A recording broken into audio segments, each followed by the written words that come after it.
Kasih setiamu ya Tuhan, setiap waktu dalam hidupku, tak pernah kau tinggalkan. Meski langit tampak suram, awan gelap pun menghadap, hadapi badai, lewati gelombang, tak pernah kau tinggalkan diriku.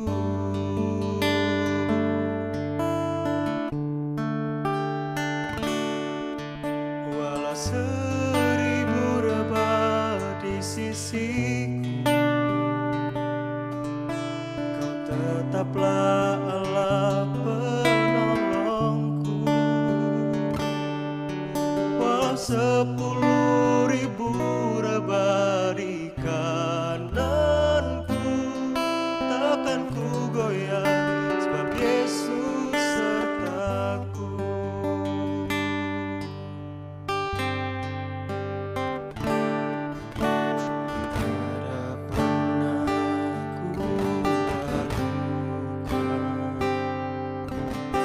Kasih setiamu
sisiku.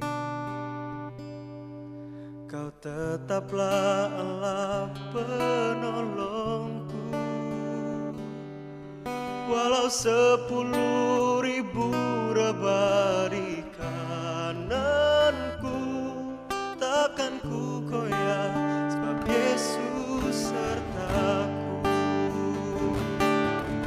Walau 1000 rebah di sisiku, tetaplah Allah penolongku. Walau 10.000 rebah di kananku, takkan ku goyah sebab Yesus sertaku. Walau 1000 rebah di sisiku, tetaplah Allah penolongku. Walau 10.000 rebah di kananku, takkan ku goyah sebab Yesus sertaku. Takkan ku goyah sebab Yesus sertaku. Takkan ku goyah sebab Yesus sertaku.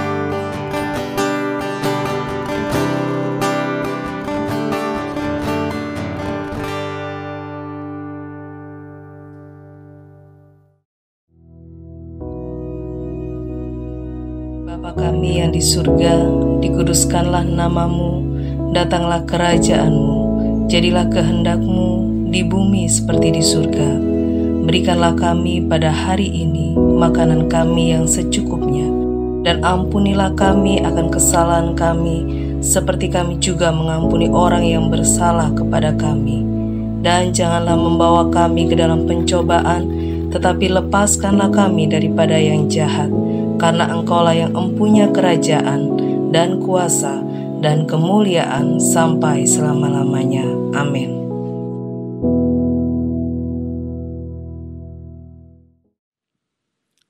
Haleluya, puji nama Tuhan, saudara sekalian. Allah yang kita kenal dalam nama Yesus adalah Allah yang ajaib dan berkuasa. Dia Allah yang baik, dan Dia Allah pencipta langit dan bumi, dan Dia berkuasa di atas segala-galanya. Tidak ada satu kuasa manapun yang bisa melampaui kuasanya. Dia yang memusnahkan kuasa-kuasa yang lain, mengalahkan semuanya. Itulah sebabnya ketika Yesus datang ke dunia ini, Yesus mendemonstrasikan kuasa Allah itu. Nah, kuasa yang sama juga itu diberikan kepada kita. Tapi sebelum itu, mari kita lihat ada beberapa kisah atau contoh ketika Tuhan Yesus melakukan mujizat-mujizatnya itu. Nah, untuk itu mungkin kita lihat dulu ya, di dalam Markus pasal yang pertama, kita baca ayat yang ke-21 mulai. Dalam Markus pasal yang pertama ayat 21, dikatakan demikian, mereka tiba di Kapernaum setelah hari Sabat mulai. Yesus segera masuk dalam rumah ibadat dan mengajar. Berikutnya, mereka takjub mendengar pengajarannya, sebab ia mengajar mereka sebagai orang yang berkuasa, tidak seperti ahli-ahli Taurat. Luar biasa. Kemudian pada waktu itu dalam rumah ibadat itu ada seorang yang kerasukan roh jahat. Orang itu berteriak, "Apa urusanmu dengan kami, hai Yesus orang Nazaret? Engkau datang hendak membinasakan kami? Aku tahu siapa engkau, yang kudus dari Allah." Tapi Yesus menghardiknya, katanya, "Diam, keluarlah daripadanya." Roh jahat itu mengguncang-guncang orang itu, dan sambil menjerit dengan suara nyaring, ia keluar daripadanya. Mereka semua takjub sehingga mereka memperbincangkannya, katanya, apa ini? Suatu ajaran baru. Ia berkata-kata dengan kuasa, roh-roh jahat pun diperintahnya dan mereka taat kepadanya. Lalu tersebarlah dengan cepat kabar tentang dia ke segala penjuru di seluruh Galilea. Nah, sampai di sini dulu aja pembacaan kita ya. Nah, di sini kita melihat sebuah kisah yang istimewa, yaitu mengenai bagaimana Yesus itu mendemonstrasikan kuasa Allah. Sehingga yang seolah-olah punya kuasa, yaitu roh jahat, setan, iblis, demit dan sebagainya, yang ditakuti manusia, ternyata takluk di bawah kaki Yesus. Diceritakan di situ, di Kapernaum itu, ada orang yang dicengkeram oleh kuasa kegelapan. Dan kemudian ketika Yesus datang, si roh jahat ini, setan ini mau coba celometan di sini. Ngomong ini itu dan sebagainya. Tapi Tuhan Yesus tahu, memang setan tidak untuk diajak berdiskusi. Yesus cuma berkata, diam, jangan banyak bicara, kamu penipu, kamu jahat, keluar sekarang. Nah, dan roh ini tidak berani dengan kuasa Yesus itu. Dan akhirnya roh ini kabur ya, dan orang ini disembuhkan. Saudara sekalian, di sini sebetulnya yang kita lihat bukan sekedar demonstrasi kuasa, tetapi bagaimana Yesus itu, sekalipun dia berkuasa dengan luar biasa seperti itu, tapi dia sebetulnya sangat care dan sangat mengasihi jiwa. Orang ini adalah jiwa yang berharga di hadapan Tuhan. Yesus datang untuk menyelamatkan manusia, jiwa manusia. Dan Yesus tidak mau jiwa orang ini diacak-acak, direbut oleh kuasa kegelapan, oleh roh jahat. Adanya roh jahat dalam diri orang itu adalah karena roh jahat ini ingin membinasakan jiwanya. Tetapi Yesus datang membebaskan. Hanya Yesus yang sanggup. Dengan kuasanya dia sanggup melakukan ini. Dan orang itu kemudian dibebaskan. Diselamatkanlah jiwanya. Hanya dengan kuasa Yesus saja hal ini bisa terjadi. Tanpa Yesus tidak mungkin hal ini bisa terjadi. Nah, oleh karena itu saudara sekalian, mari saat ini cara pandang kita, perspektif kita harus seperti apa yang Yesus sampaikan, Yesus nyatakan ini. Bahwa Yesus itu berkuasa di atas segala-galanya. Dan iblis, setan itu adalah si jahat, pembinasa, penipu, penyengsara. Dia yang menyebabkan manusia ini menderita, baik dengan sakit penyakit dan sebagainya. Dan dia adalah musuh yang jahat. Oleh karena itu, mengetahui hal ini, jangan kita kemudian pasrah. Ya sudah, memang harus sakit-sakitan. Ya memang organ tubuh saya sudah tua, memang sudah tidak bagus lagi. Ya liver saya tidak bagus, jantungnya tidak bagus lah, paru-paru tidak bagus, ginjal saya tidak bagus. Oh tidak, di dalam nama Yesus Kristus, Tuhan Yesus berkuasa, dia pencipta, dia segala-galanya. Jantung diperbarui dalam nama Yesus. Ginjal diparui dalam nama Yesus. Paru-paru, liver, pankreas, organ tubuh diperbarui sehingga organ ini berfungsi baik. Tidak ada lagi istilah oh fungsi organ ini atau fungsi ginjal ini tinggal sekian persen, tidak ada. Di dalam nama Yesus, mujizat itu terjadi. Dan iblis sudah dikalahkan.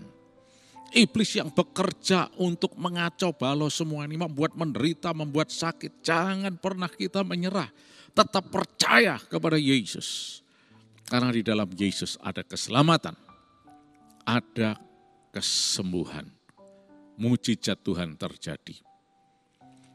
Loh, tapi kan kalau meninggal gimana? Itu urusannya Tuhan. Mati hidup kita itu urusannya Tuhan. Kalau Tuhan mengatakan, go on, tugasmu masih belum selesai. Tuhan yang memberi kehidupan. Dan kita klaim kesehatan dalam nama Yesus. Kalau Tuhan sudah mengatakan, tugasmu selesai. Ya, kita tidak bisa berbuat apa-apa. Karena Tuhan sudah menetapkan kita pulang ke rumah Bapa. Nah, oleh karena itu saudara sekalian, kita tidak perlu khawatir, tidak perlu takut. Yang harus kita waspadai adalah si musuh yang jahat ini. Dia berusaha untuk mengacau, membuat menderita, sengsara dan sebagainya. Mungkin saudara mengatakan, ya itu kan pada zamannya Yesus. Zaman sekarang kan lain ceritanya. Yesus sudah pulang ke sorga. Coba saya ajak saudara melihatnya di dalam Markus pasal 16, kita baca ayat 16 sekarang ya. Markus 16 ayat 16. Ini Tuhan Yesus sendiri yang berbicara. Siapa yang percaya dan dibaptis akan diselamatkan. Tapi siapa yang tidak percaya akan dihukum. Ayat 17. Tanda-tanda ini akan menyertai orang-orang yang percaya. Mereka akan mengusir setan-setan demi namaku. Mereka akan berbicara dalam bahasa-bahasa yang baru bagi mereka. Ayat berikutnya, mereka akan memegang ular dan sekalipun mereka minum racun maut, mereka tidak akan mendapat celaka. Mereka akan meletakkan tangannya atas orang sakit dan orang itu akan sembuh. Amin. Sampai di sini. Balik ke ayat 16 tadi dikatakan, siapa yang percaya dan dibaptis akan diselamatkan. Oke, nah jadi dalam hal ini percaya, dibaptis, diselamatkan, ya, selamat. Nah sekarang yang percaya dan dibaptis itu akan disertai tanda-tanda dan mujizat. Sign and wonders. Coba kita lihat ayat 17 lagi.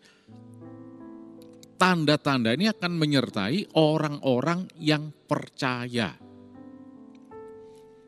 Nah, orang-orang yang percaya. Bukan sembarang orang.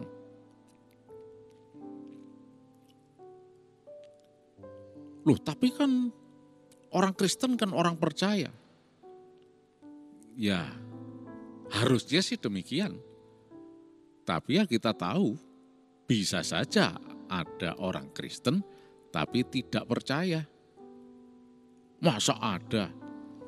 Ya, kita bisa lihat seringkali ada seperti itu, kemungkinan itu ada.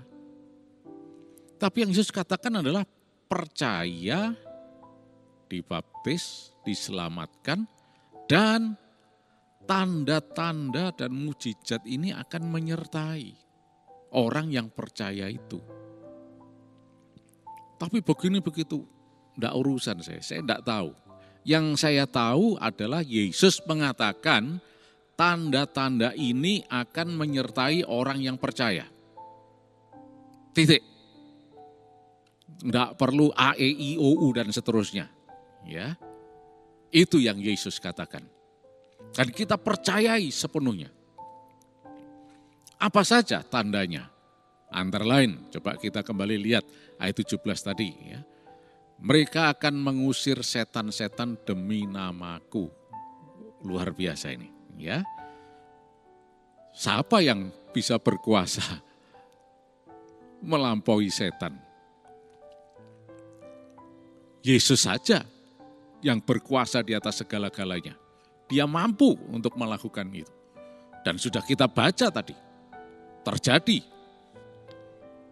Ketika orang itu dikuasai oleh setan, Yesus cuma bilang, diam, jangan banyak celoteh lagi. Keluar sekarang. Diusir oleh Yesus. Setannya lari terbirit-birit, kabur, nggak berani. Nah ternyata kuasa yang sama itu menyertai orang yang percaya kepada Yesus. Nah sekarang tinggal saudara dan saya ini percaya atau tidak. Kalau kita tidak mau percaya kepada Yesus, mau percaya apa? Percaya pada siapa? Masih mau putar otak lagi? Pakai ini, itu, dan seterusnya.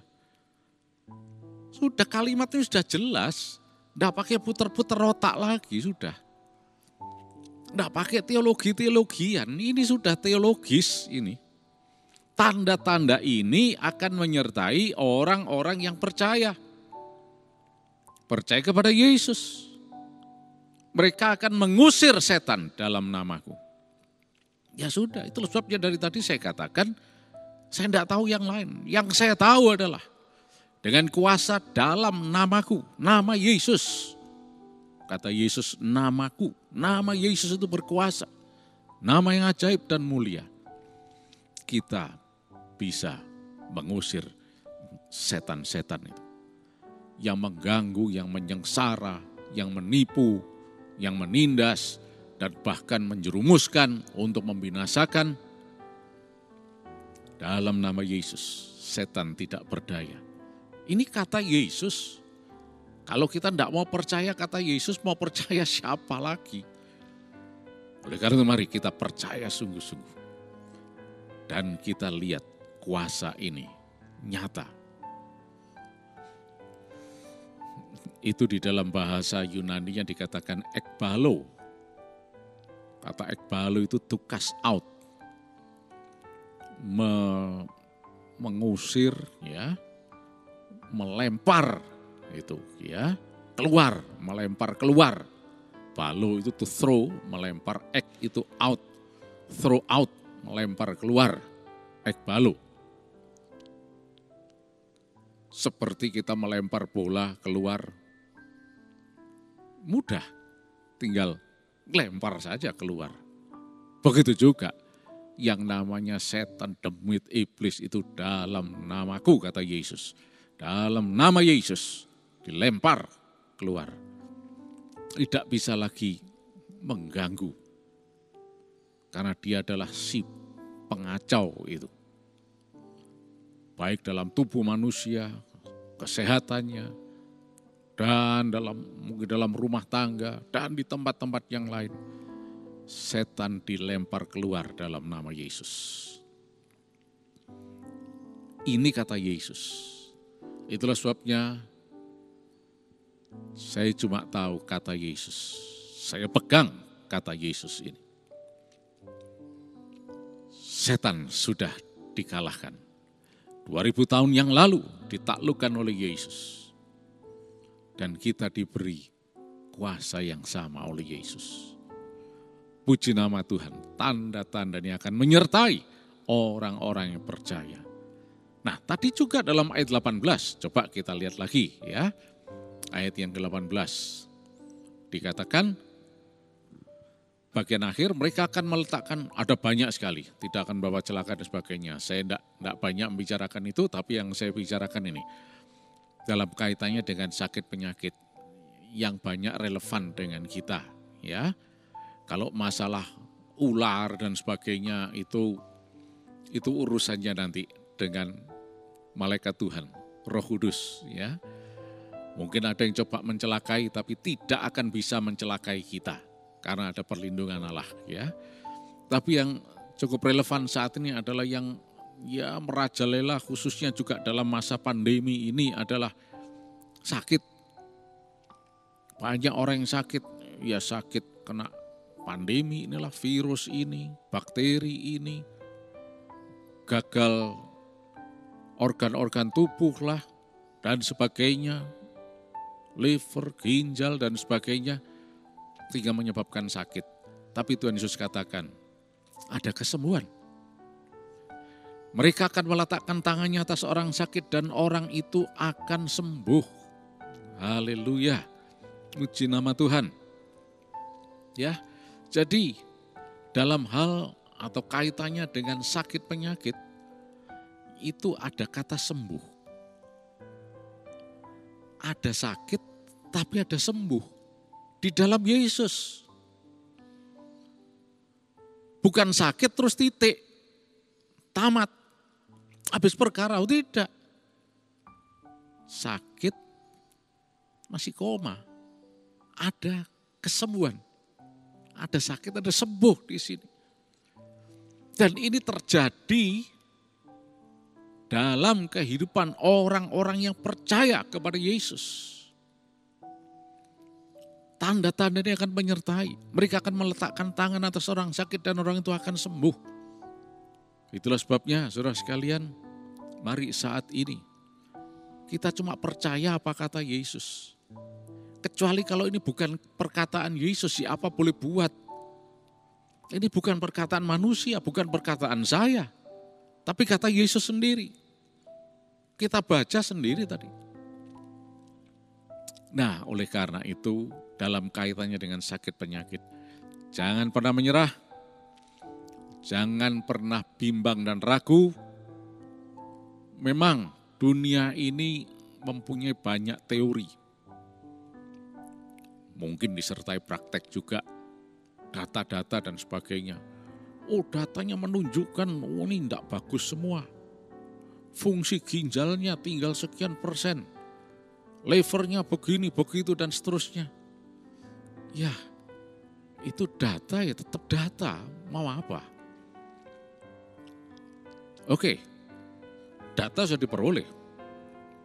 Terus kemudian kita tanya kepada ahlinya, terus gimana dengan data seperti ini? Wah, ya kami angkat tangan. Kalau ginjalnya udah rusak, ya mau apa? Livernya sudah tidak berfungsi, bagaimana? Jantungnya sudah tidak berfungsi baik, ya apa boleh buat? Kami tidak bisa berbuat apa-apa. Obat pun juga terbatas. Dan macam-macam cara. Tapi terbatas. Tidak bisa apa-apa juga. Oleh karena itu, mari kita percaya kepada seorang yang bisa segala sesuatunya. Namanya Yesus Kristus yang sanggup melakukan segala perkara dan tidak ada yang sukar bagi Yesus. Tidak ada perkara yang mustahil bagi Yesus. Dia sanggup. Mari kita percaya kepada Dia. Dikatakan mereka akan menumpangkan tangan atas orang sakit dan orang itu akan disembuhkan. Puji nama Tuhan. Inilah harapan orang percaya. Termasuk juga virus-virus ini. Tidak perlu takut. Virus corona dan sebagainya. Itu takluk di bawah kuasa Yesus. Yang penting percaya. Percaya dan percaya dan percaya. Puji nama Tuhan. Mujizat pasti terjadi. Terima kasih Tuhan. Kuasa-Mu tetap nyata sampai hari ini. Engkau tidak pernah berubah dulu, sekarang, sampai selama-lamanya. Dan di dalam nama Yesus Kristus, urapan kuasa Roh Kudus akan menjamah saudara-saudara yang sedang mengalami problem, baik sakit penyakit dan sebagainya. Kuasa Yesus akan membuat setan-setan ini enyah dalam nama Yesus.